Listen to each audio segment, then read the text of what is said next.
Hello students, how are you? My name is Dr. Jyoti Singh and today I am going to discuss with you the question and answers from chapter Work and Energy from a class 9th science book. Okay?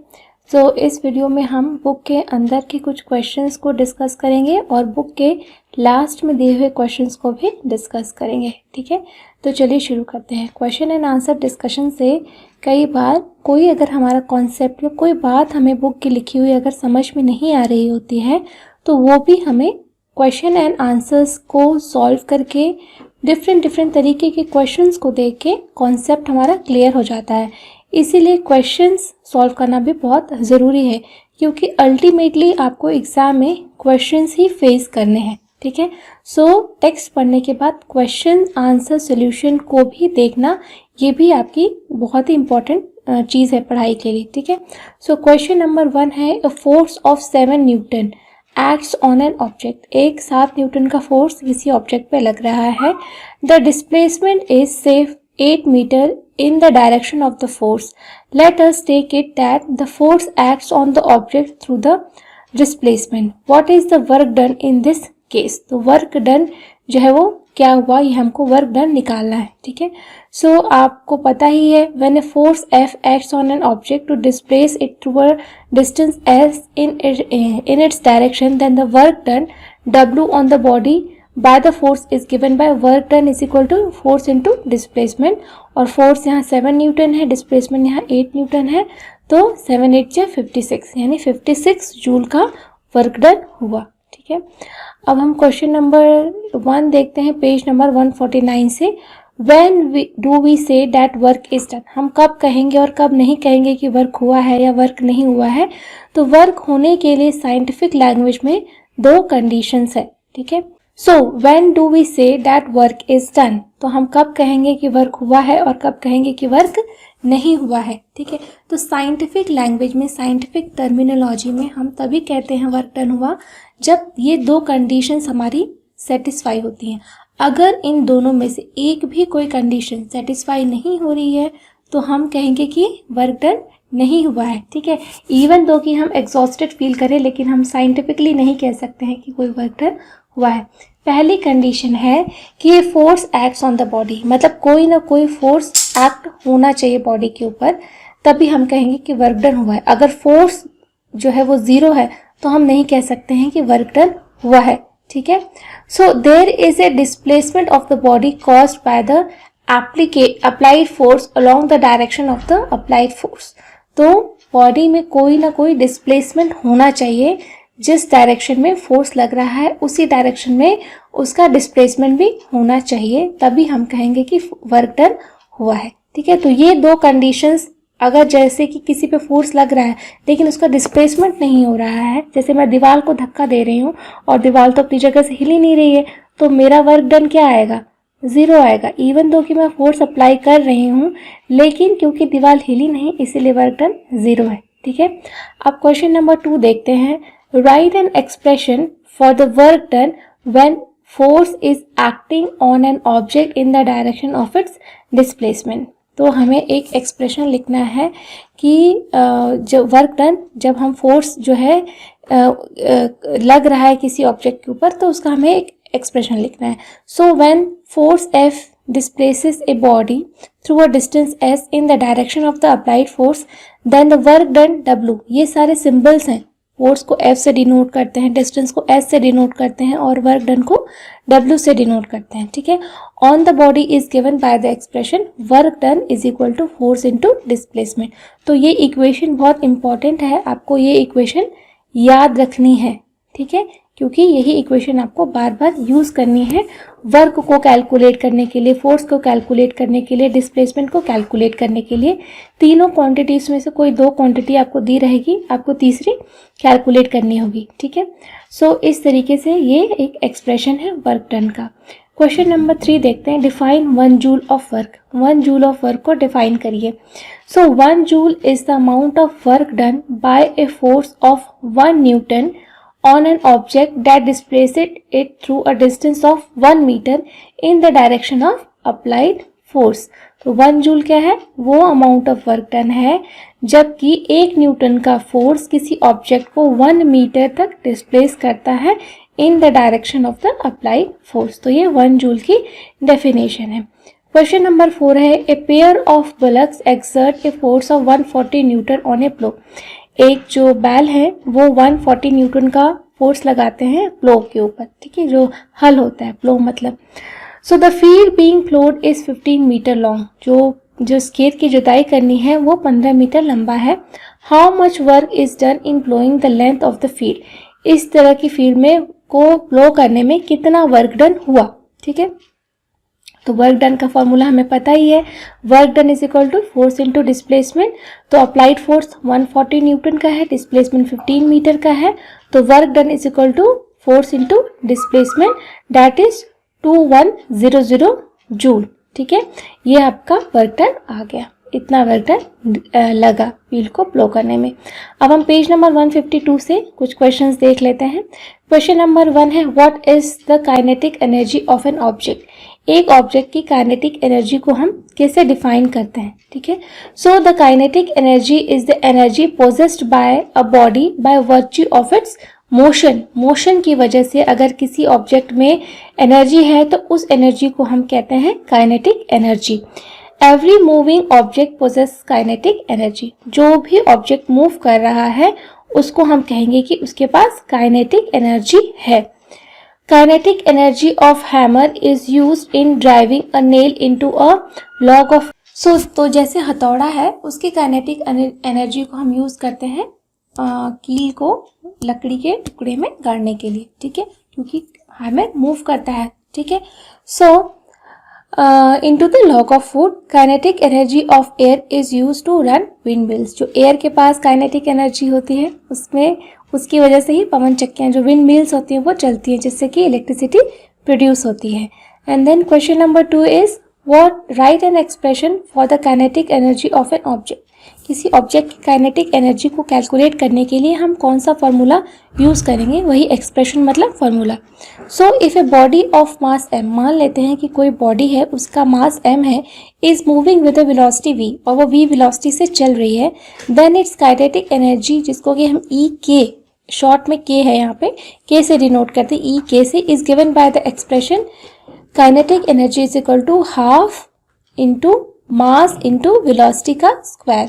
और kinetic energy की unit क्या होती है, joule. Energy की जो unit होती है वही एनर्जी की यूनिट जूल सबकी होती है, सारी एनर्जी के फॉर्म्स की यूनिट जूल होती है, ठीक है। क्वेश्चन नंबर 3 देखते हैं। The kinetic energy of an object of mass m is moving with velocity of 1 meter per second is 25 joule. What will be its kinetic energy when its velocity is double? What will be its kinetic energy when its velocity is increased 3 times?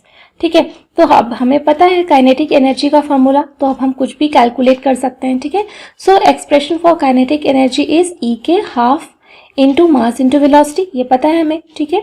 और मास जो है वो m है, velocity v है।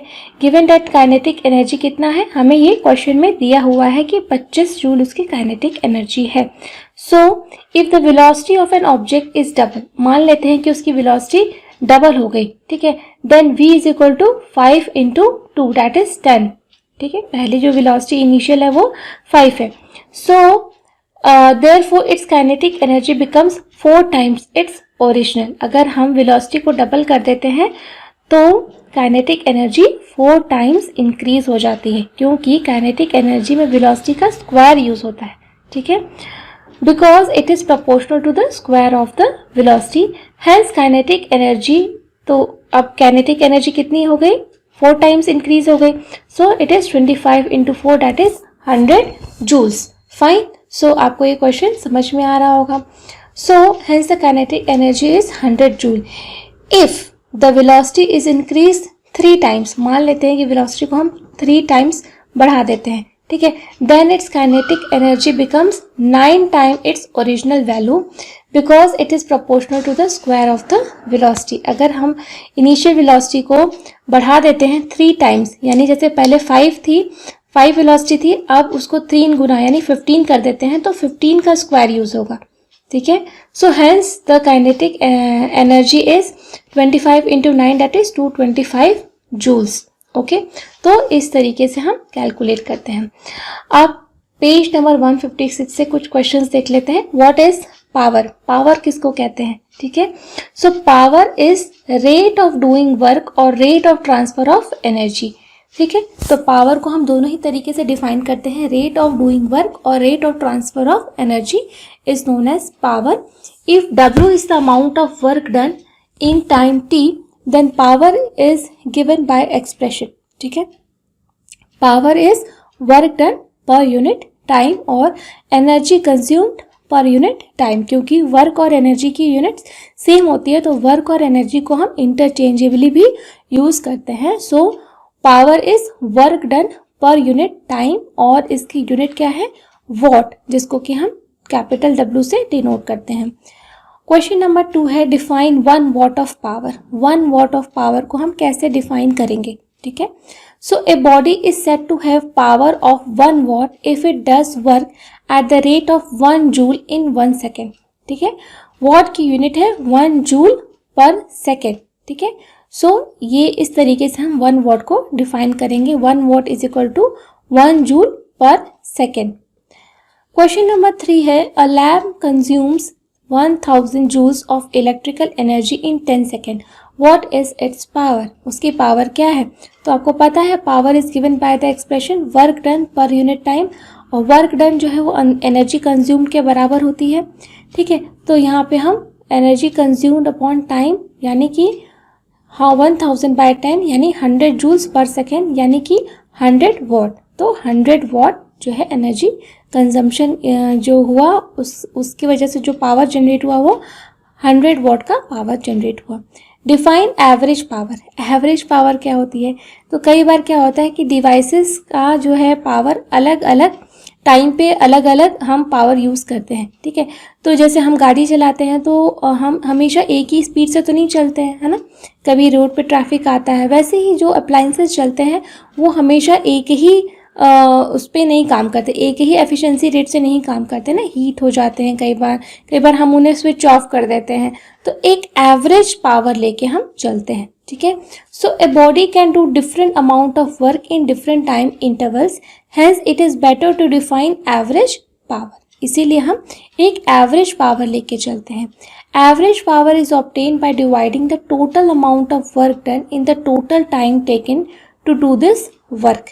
सो average power is total work done upon total time taken. तो ये इस तरीके से हम एवरेज पावर कैलकुलेट करते हैं। अब हम कुछ एक्सरसाइजेस कर लेते हैं। एक्सरसाइजेस में क्वेश्चन नंबर 1 है look at the activities listed below, reason out whether or not work is done in the light of your understanding of the term work. हमें बताना है कि वर्क डन हुआ है कि नहीं हुआ है। Suma is swimming in a pond, तो ये वर्क डन हुआ है कि नहीं हुआ है।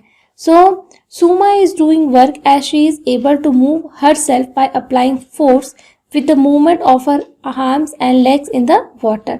ठीक है, donkey is carrying a load on its back, जो एक गधा है वो लोड लेकर के जो है वो चल रहा है, तो वो काम कर रहा है कि नहीं कर रहा है। ठीक है, so a donkey is carrying load on its back. Donkey is not doing any work in sense of physics. ऐसे रियल सेंस में, बायोलॉजिकल सेंस में तो आप कहोगे कि नहीं डंकी काम कर रहा है, उसके ऊपर बोझ लेके वो चल रहा है, लेकिन साइंस की भाषा में, टेक्निकल टर्म्स में he is not doing any work. क्योंकि वर्क को हम तभी मानते हैं जब कोई फोर्स अप्लाई हो रहा हो या डिस्प्लेसमेंट हो रहा है, दोनों ही कंडीशंस को सेटिस्फाई होना पड़ता है। अगर एक भी कंडीशन नहीं है इसमें या उसकी वैल्यू 0 है तो हम नहीं कह सकते हैं कि कोई भी वर्क डन हुआ है। सो as the weight he is carrying, the direction of force and displacement are perpendicular to each other। ठीक है, तो हमने कहा कि वर्क डन के लिए जिस डायरेक्शन में फोर्स लग रहा है उसी डायरेक्शन में डिस्प्लेसमेंट भी होना चाहिए, लेकिन यहाँ पे क्या है, डिस्प्लेसमेंट और जो वर्क डन है वो एक दूसरे के परपेंडिकुलर है, 90 डिग्री का एंगल है। ठीक है, सो जैसे गधा चल रहा है और वो लोड उसके ऊपर रखा हुआ है, तो इन दोनों के बीच में क्या है, 90 डिग्री का एंगल है, इसलिए हम कहेंगे कि यहाँ पे वर्क डन नहीं हुआ है। ठीक है, a windmill is lifting water from a well. ठीक है, a windmill is lifting water from a well and doing work against the gravity. तो यहाँ पे वर्क डन हो रहा है। A green plant is carrying out photosynthesis. एक green plant है वो फोटोसिंथेसिस कर रहा है। इसमें वर्क डन हो रहा है कि नहीं हो रहा है? बायोलॉजिकली तो बहुत सारे एटीपी इसमें कंज्यूम हो रहा है, बहुत सारा वर्क डन हो रहा है, लेकिन फिजिक्स पॉइंट ऑफ व्यू से यहाँ भी वर्क डन नहीं हो रहा है, क्योंकि जो दूसरी कंडीशन है कि डिस्प्लेसमेंट होना चाहिए, तो फोटोसिंथेसिस में एज सच कोई प्लांट्स का विजिबल डिस्प्लेसमेंट नहीं होता है। ठीक है, मॉलिक्यूल्स का डिस्प्लेसमेंट होता है पर एज सच प्लांट्स का कोई डिस्प्लेसमेंट नहीं होता है। इस वजह से यहाँ भी हम कहेंगे कि during photosynthesis no work is done. Okay, so an engine is pulling a train. एक इंजन है वो ट्रेन को पुल कर रहा है। ठीक है, so during pulling a train engine does the work against the friction present between railway tracks and wheels. तो यहाँ पे वर्क डन हो रहा है। ठीक है, food grains are getting dried in the sun. Food grains को अगर हम सन में सुखाने के लिए रख दें तो क्या यहाँ पे वर्क डन हो रहा है? During the drying of the grains there is no force as well as displacement is present, so no work is done. तो यहाँ भी हम साइंटिफिकली देखें तो यहाँ भी कोई काम नहीं हो रहा है, बिकॉज कि यहाँ पे कोई भी डिस्प्लेसमेंट या कोई भी फोर्स अप्लाई नहीं हो रहा है। ठीक है, a sailboat is moving due to wind energy. एक सेल बोट है वो विंड एनर्जी की वजह से मूव कर रही है। So work is done by the wind as it moves the sail boat towards the direction of the force of blowing air. तो यहाँ पे हम कहेंगे कि वर्क डन हो रहा है। ठीक है, अब हम देखते हैं question number 2। An object thrown at a certain angle to the ground moves in a curved path and falls back to the ground. The initial and the final points of the path of the object lie on the same horizontal line. What is work done by the force of gravity on the object? ठीक है, ये बहुत ही interesting question है ये। When the object moves upward, the work done by gravity is negative, क्योंकि ऊपर जा रहा है।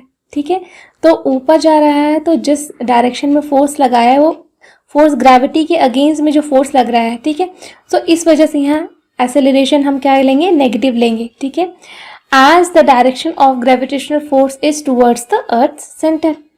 When the object comes towards downwards, then there is a positive work done. So the total work done is 0 in throughout the motion. इसीलिए total work अगर हम देखें, net work देखें तो यहाँ पे 0 work done हुआ। ठीक है, so a battery lights a bulb. Describe the energy changes involved in the process. ठीक है, सो battery converts chemical energy into electrical energy. Battery क्या करती है? बैटरी के अंदर जो केमिकल्स होता है उसको इलेक्ट्रिकल एनर्जी में कन्वर्ट करती है। This electrical energy is further converted into light and heat energy. ठीक है, तभी हमारे खिलौने जो हम बैटरी डाल के खिलौने चलाते हैं उसमें बैटरी की केमिकल एनर्जी जो है इलेक्ट्रिकल एनर्जी में कन्वर्ट होती है। फिर जो हमारी इलेक्ट्रिकल एनर्जी है वो फिर साउंड एनर्जी या काइनेटिक एनर्जी, खिलौने चलते हैं ना और साउंड भी कई बार प्रोड्यूस करते हैं, तो उसमें कन्वर्ट होती है। ठीक है, अब हम देखते हैं question number 4। Certain force acting on a 20 kg mass changes its velocity from 5 metre per second to 2 metre per second. ठीक है, calculate the work done by the force. Force ने कितना काम किया? अब यहाँ पे देखिए, mass of the body 20 kg दिया, जो पहले दिया रहता है उसको पहले आप लिख लीजिए, देन आपको बहुत अच्छे से समझ में आएगा कि एग्जैक्टली करना क्या है। So mass of the body 20 kg, initial velocity 5 metre per second, final velocity 2 metre per second. अब हमें निकालना है calculate the work done by the force. Work done मतलब चेंज इन काइनेटिक एनर्जी, जितना हुआ होगा वही हमारा वर्क डन हुआ होगा। ठीक है, तो half into m into u square minus half into m v square. ठीक है, सो यहाँ पे इनिशियल काइनेटिक एनर्जी और फाइनल काइनेटिक एनर्जी को हमने माइनस किया तो हमारे पास 210 जूल आंसर इसका आया। तो ये हुआ हमारा वर्क डन। ठीक है, अब हम देखते हैं question number 5। A mass of 10 kg is at a point A on a table, it moved to point B. ठीक है, एक टेबल है उस पर 10 kg का एक मास रखा हुआ है ए पॉइंट पे और वो ए से बी पॉइंट पे मूव कर गया। If the line joining A and B is horizontal, point A और पॉइंट बी के बीच में जो लाइन है वो हॉरिजेंटल है, what is the work done on the object by the gravitational force, explain your answer. तो ग्रेविटेशनल फोर्स की वजह से उस ऑब्जेक्ट पे कितना काम हुआ। ठीक है. So the work done by the gravitational force acting on the body is zero because the direction of force is vertically downwards and the displacement is horizontal. तो जो फोर्स है और डिस्प्लेसमेंट है उन दोनों के बीच में एंगल कितना है 90 डिग्री का. तो जो फोर्स लगता है और जो डिस्प्लेसमेंट होता है उन दोनों का डायरेक्शन अगर सेम होगा तो हमारा वर्क डन पॉजिटिव होगा. ठीक है. लेकिन अगर फोर्स और डिस्प्लेसमेंट के बीच में जो एंगल है वो 90 डिग्री का होगा तो हमारा वर्क डन 0 हो जाएगा. ठीक है. So that is the force and displacement are perpendicular to each other. That's why यहाँ पे वर्क डन कितना हुआ 0 हुआ. तो हमें ये स्पेशल कंडीशन याद रखनी है कि जब भी, जैसे हमने डंकी वाला एग्जांपल भी देखा, कि जब भी फोर्स और डिस्प्लेसमेंट एक ही डायरेक्शन में हो तो हमें कुछ नहीं सोचना है, उसमें फोर्स और डिस्प्लेसमेंट का जो है मल्टीप्लिकेशन वही आंसर होगा. लेकिन अगर हमें सारी वैल्यूज दी हैं लेकिन हम देख रहे हैं कि फोर्स और डिस्प्लेसमेंट में परपेंडिकुलर एंगल बन रहा है तो वहाँ पे उस केस में हमारा वर्क डन 0 होगा. ठीक है. The potential energy of a free falling object decreases progressively. Does this violate the law of conservation of nature energy? Why? ठीक है. So the potential energy of freely falling object decreases and its kinetic energy increases as its velocity increases progressively. So in this way the total mechanical energy, kinetic energy plus potential energy remains constant. तो ये दोनों energy, kinetic energy और potential energy, ये आपस में change होती है और दोनों को मिला के एक कॉमन टर्म दिया गया है मैकेनिकल एनर्जी. ठीक है. सो यहाँ पे कहीं भी लॉस नहीं होता है एनर्जी का. बस जब कोई भी चीज़ ऊपर से नीचे गिरती है तो उसकी पोटेंशियल एनर्जी उसी वक्त जो है काइनेटिक एनर्जी में चेंज हो जाती है. ठीक है. तो एनर्जी का कोई लॉस नहीं होता है और यहाँ भी law of conservation of energy follow होता है. ठीक है. सो क्वेश्चन नंबर 7 देखते हैं हम. What are the various energy transformations that occur when you are riding a bicycle? Bicycle यानी साइकिल चलाते वक्त कौन कौन से एनर्जी ट्रांसफॉर्मेशंस आपको देखने को मिलते हैं. ठीक है. जैसे कि the muscular energy of the cyclist is converted into kinetic या rotational energy of wheels of cycle which is further converted into kinetic energy to run the bicycle. तो जो हमारी मसल्स में एनर्जी है वो हमारी मस्कुलर एनर्जी जो है किस में कन्वर्ट होती है, काइनेटिक एनर्जी में, ताकि हम साइकिल को चला सकें. ठीक है. और फिर वो काइनेटिक एनर्जी कहाँ ट्रांसफ़र होती है, साइकिल्स में, कि साइकिल भी चलने लगती है. ठीक है. तो ये कुछ एनर्जी ट्रांसफॉर्मेशंस है. Does the transfer of energy takes place when you push a huge rock with all your might and fail to move it. Where is the energy you spend going. जैसे अगर एक कोई बहुत बड़ा सा पत्थर है, ठीक है, आप पूरी एनर्जी लगा रहे हो उसको धक्का देने में, पर वो अपनी जगह से खिसकने का नाम नहीं ले रहा है. ठीक है. अपनी जगह से नहीं खिसक रहा है. ठीक है. तो इस केस में आपका वर्क डन क्या हुआ, वर्क डन तो 0 रहा क्योंकि यहाँ पे कोई डिस्प्लेसमेंट नहीं हुआ. ठीक है. लेकिन जो आपने एनर्जी लगाई वो कहाँ गई, किस फॉर्म में गई, कहाँ कन्वर्ट हो गई. ठीक है. So when we push the rock and fail to move it, some of our energy is absorbed by the rock in the form of potential energy and the rest of our energy goes to environment through our muscles and the surface between the rock and at our hand.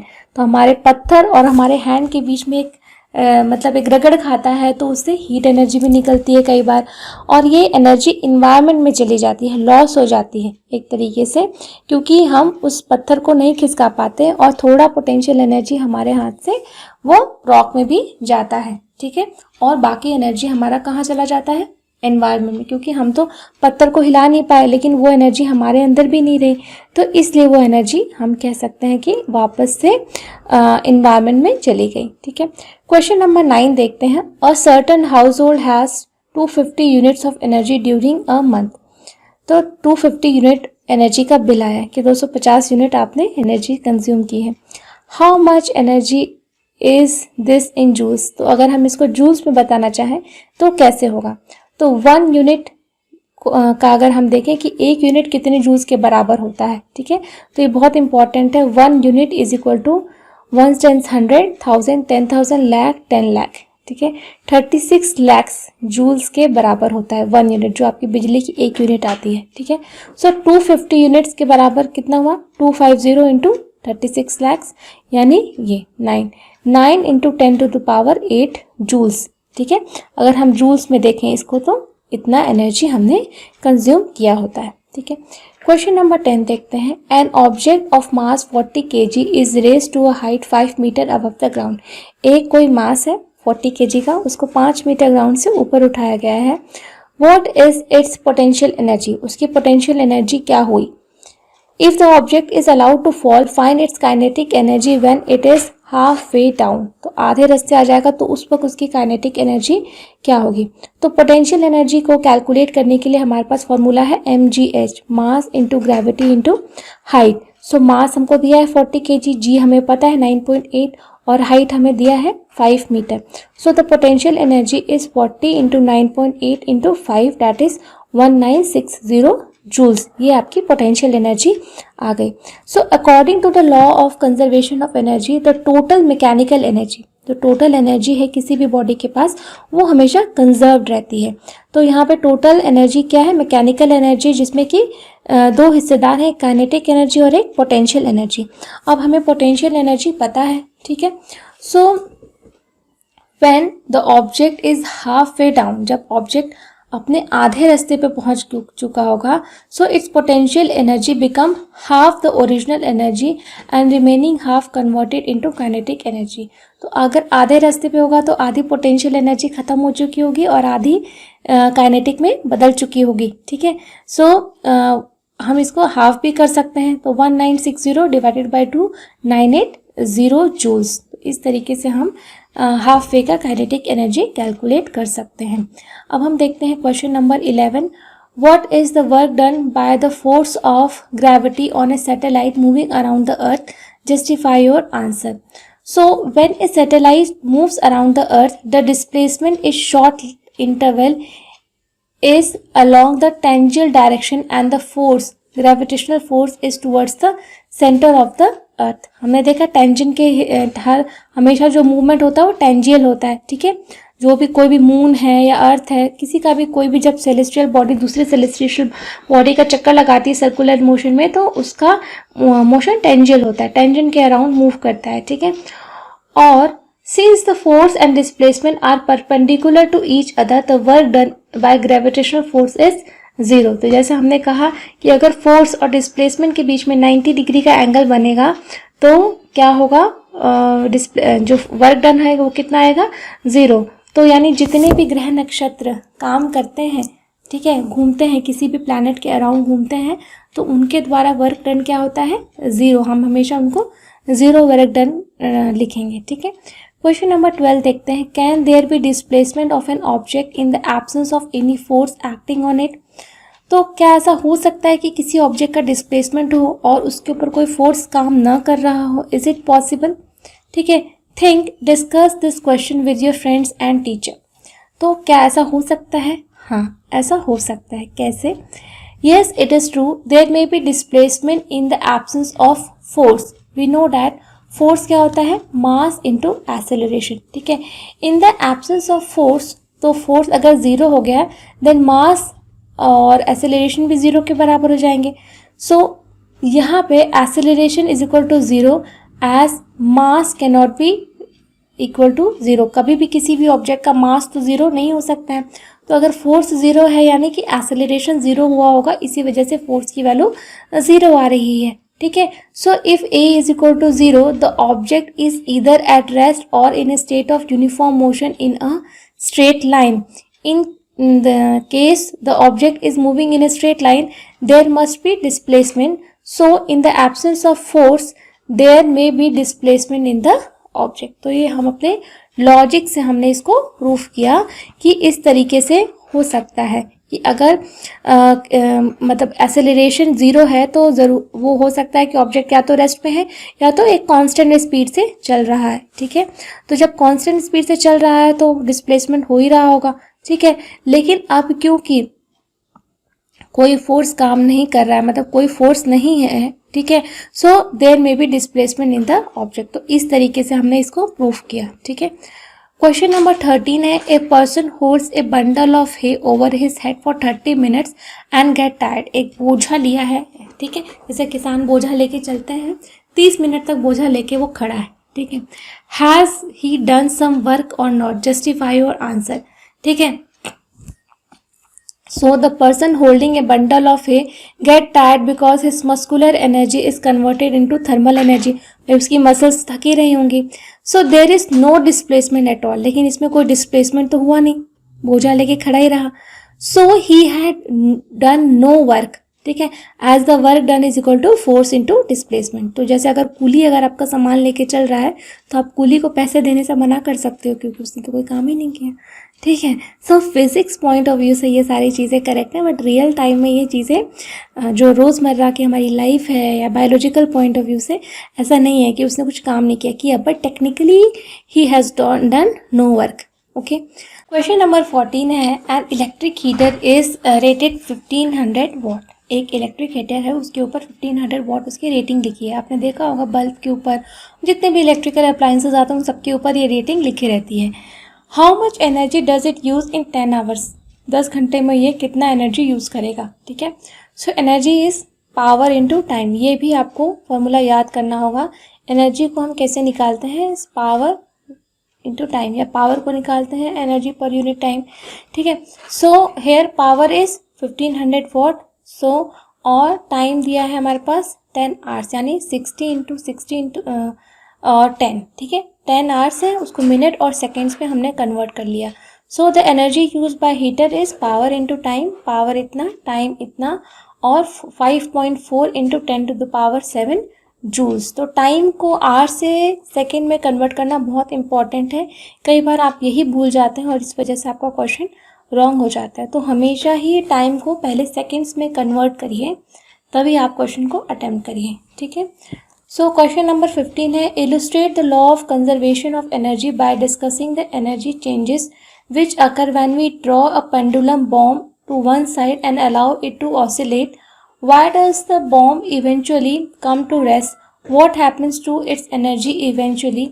Is it A violation of the law of conservation of energy? तो हम pendulum को देखते हैं. Pendulum to and fro motion करता है, ठीक है. एक पॉइंट से हम छोड़ते हैं और फिर वो दूसरे पॉइंट तक पहुंचता है, ठीक है. So in the given pendulum there are 3 cases of points to be discussed. 3 points हो सकते हैं, ठीक है. At point B and C, point B और सी पे the pendulum bob as its maximum height. ये इसकी मैक्सिमम हाइट है. So its potential energy is maximum and kinetic energy is 0. तो इस पॉइंट्स पे, बी और सी पॉइंट्स पे इसकी सबसे ज़्यादा पोटेंशियल एनर्जी होती है और काइनेटिक एनर्जी 0 होती है. In this way the total mechanical energy remains constant. At point A पे द पेंडुलम बॉम्ब as its lowest point. So total potential energy is converted into kinetic energy. Point A पे सबसे ये lowest point है, इस वजह से इस पॉइंट पे सबसे लोएस्ट पोटेंशियल एनर्जी होगा और सबसे हाईएस्ट काइनेटिक एनर्जी होगा, ठीक है. So now the kinetic energy is maximum and potential energy is 0. Once again the total mechanical energy remains constant. इस तरीके से हमने देखा कि energy law of conservation of energy को भी ये फॉलो करता है, ये पेंडुलम भी. ऐसा नहीं है कि ये law of conservation of energy को वायलेट करता है. जितना आपका पोटेंशियल एनर्जी था वो सारा का सारा काइनेटिक एनर्जी में कन्वर्ट हो गया, ठीक है. अब हम देखते हैं question number 16. An object of mass m is moving with a constant velocity v. How much work should be done on the object in order to bring the object to rest. तो work done कितना होना चाहिए, ठीक है. So the object is in motion. So its energy या kinetic energy जिसको हम कह रहे हैं वो हम निकालेंगे half into mv². So kinetic energy of the object when it come to rest, जब रेस्ट पे आ जाता है तो 0 हो जाती है. सो वर्क डन कितना हम निकालते हैं, work done is change in kinetic energy. तो चेंज इन काइनेटिक एनर्जी कितना आया, हाफ इंटू mv², और इनिशियल माइनस फाइनल तो हाफ mv², ठीक है. तो ये हमारा काइनेटिक एनर्जी होगा या work done on the object होगा. क्वेश्चन नंबर 17 देखते हैं. Calculate the work required to be done to stop a car of 1500 kg moving at a velocity of 60 kilometre per hour. 60 kilometre per hour की speed से bus चल रही है, उसको रोकने के लिए कितना हमें वर्क करना पड़ेगा, ठीक है। So velocity of the car को हम पहले लिखते हैं, मास of the car 1500 kg, velocity of the car 60 kilometre per our, यानी इसको अब हम जो है मीटर पर सेकेंड में कन्वर्ट कर लेते हैं। 60 किलोमीटर पर आवर को 50/3 metre per second. The car is in motion so it's kinetic energy is half mv², that is half into mass into velocity का स्क्वायर, जो कि आया हमारे पास 208,333.3 जूल्स। तो इतना काइनेटिक एनर्जी, इतना एनर्जी जो है उसके पास है जब वो चल रही है, ठीक है। So the kinetic energy of the car when it comes to rest is 0। So work done on the object is change in the kinetic energy, और चेंज इन काइनेटिक एनर्जी 0 हो गई, तो वो पीछे भी 0 ही माइनस होगा। So hence the work done to required to stop the car is 20। इतना ही वर्क डन हमें चाहिए इस कार को रोकने के लिए, ठीक है। क्वेश्चन नंबर 18 है, in each of the following a force F is acting on object of mass m. Direction of displacement is from west to east by the longer arrow.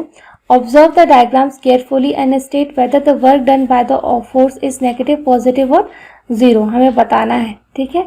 So in the first case the force and displacement are perpendicular to each other, so work done is 0. इस case में force इधर लग रहा है और displacement इधर हो रहा है, तो ये दोनों एक दूसरे के परपेंडिकुलर हैं, इस वजह से इस केस में जो वर्क डन है वो 0 होगा। वहीं केस बी में फोर्स और डिस्प्लेसमेंट दोनों एक ही डायरेक्शन में है, इस वजह से यहाँ पे वर्क डन 0 नहीं होगा, वर्क डन पॉजिटिव होगा। वहीं दूसरे लास्ट केस में फोर्स और डिस्प्लेसमेंट अलग अलग डायरेक्शन में हो रहे हैं, इस वजह से यहाँ पे वर्क डन नेगेटिव होगा, ठीक है। क्वेश्चन नंबर 19 देखते हैं। Soni says that the acceleration in an object could be 0 even when several forces are acting on it, do you agree with her, why, ठीक है। सोनी कहती है कि किसी भी ऑब्जेक्ट का ज़रूरी नहीं है कि एक्सेलरेशन की कोई वैल्यू हो ही, इसके बाद भी उसका डिस्प्लेसमेंट हो सकता है। क्या इस बात से आप सहमत हैं? हाँ, ये ऐसा हो सकता है, क्योंकि एक्सेलरेशन क्या होता है, चेंज इन वेलोसिटी। अगर कोई ऑब्जेक्ट कांस्टेंट वेलोसिटी से चल रहा है तो उसका एक्सेलरेशन 0 होगा, लेकिन इसके बावजूद भी वो मूव कर रहा होता है, ठीक है। So if the resultant force acting on A body is different in different direction is 0, then the acceleration will be 0. We know that force is equal to mass into acceleration. If the net force is 0, that is F is equal to 0, then ma is equal to 0, और a is equal to 0 है क्योंकि मास जो 0 नहीं हो सकता, यानी कि ये चीज़ पॉसिबल है, ठीक है। अब देखते हैं question number 20। Find the energy in kilowatt hour consumed in 10 hours by 4 devices of power 500 watt each. सो 500 वॉट के 4 डिवाइसेस हैं, 10 घंटे में ये कितना पावर कंज्यूम करेंगे, ठीक है। So the power of 4 devices is 4 into 500 watt, that is 2000 watt, time 10 hour, therefore energy consumed is power into time, और टाइम पावर और इंटू टाइम 10 watt आवर दिया हुआ है, तो 20 यूनिट्स, क्योंकि वॉट आवर की यूनिट ये है, आवर में ही होती है, ठीक है। तो 20 यूनिट्स, ठीक है।